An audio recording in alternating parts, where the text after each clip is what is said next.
নতুন জামা কিনে দিক বা না দিক, পিকনিক হোক বা না হোক, ঘুরতে যেতে পারি বা নাই বা পারি। ডিসেম্বর মাসের শেষে কিন্তু একটাই জেদ থাকতো, মা গ্রিটিংস কার্ড কিন্তু আমার কিনে দিতেই হবে। মনে আছে সেই দিনগুলো? স্কুল টিফিনের বাঁচানো টাকা, বাবার সামনে কাঁদো কাঁদো মুখ, আর সবচেয়ে বড় ইনভেস্টমেন্ট আলমারির কোণে লুকিয়ে রাখা সেই নারকেল তেলের কৌটো, আমাদের সুইস ব্যাংক। আর সেই জমানো খুচরো পয়সা বের করে কেনা হতো নতুন বছরের সেরা সম্পদ গ্রিটিংস কার্ড। প্রতিটা বন্ধুর জন্য আলাদা ছবি, স্টাইল, কিন্তু বেস্ট ফ্রেন্ডের জন্য থাকতো সবচেয়ে দামি কার্ডটা। তখন কে কতটা বড় লোক তার গাড়ি বাড়ি দেখে নয়, তার কেনা কার্ডের মিউজিক আর ডিজাইনের উপর বিচার হতো। ক্লাসে সেই বড় লোক বন্ধুটার কথা ভাবুন তো, যে সব থেকে দামি কার্ড আনতো। মনে হতো কোনো অডি বা ল্যাম্বরগিনি নিয়ে ঢুকছে। ক্লাসে সবাই গোল হয়ে চারপাশে ঘিরে থাকতাম সেই কার্ডটা দেখার জন্য। আর দিন শেষে কার ব্যাগে কতটা কার্ড জমলো তার উপর নির্ভর করতো আমাদের ফ্রেন্ডশিপ পাওয়ার মাপার প্যারামিটার। তবে কার্ড কেনার থেকে বড় টেনশন ছিল কার্ডের ভিতরে কি লিখবো। তখন আমাদের কবিত্ব লেভেল বিশ্বকবি রবীন্দ্রনাথ ঠাকুরকেও ছাপিয়ে যেত। মনে পড়ে সেই বিশ্ববিখ্যাত অমর ছড়াগুলো? একটি গাছে দুটি গোলাপ, গোলাপ দুটি লাল,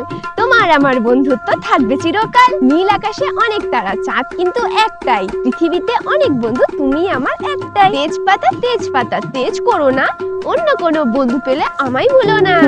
আজকাল নীল রঙের সিন মেসেজ আর হোয়াটসঅ্যাপের একটা স্ট্যাটাসে সবকিছু শেষ হয়ে যায়। সেই হার্ট শেপ কার্ড, খামখোলা সেই এক্সাইটমেন্ট, আর হাতে লেখা সেই ভাঙা ছড়াগুলোর মজা আজ আর নেই। তাহলে তোমার সেই তেজপাতা বন্ধুটা এখন কোথায়, যাকে তুমি কার্ড দিয়ে বলতে ভুলো না আমায়? তাকে এই ভিডিওটা ট্যাগ করো। আর তুমি তোমার প্রিয় বন্ধুকে গ্রিটিংস কার্ডে কি কি ছড়া লিখতে সেটা কমেন্টে জানাও। চলো নতুন বছরে আমরা সবাই পুরোনো দিনে ফিরে যাই। নকুল দানা খেতে ভারী মিষ্টি, তোমার আমার বন্ধুত্ব ভগবানের সৃষ্টি।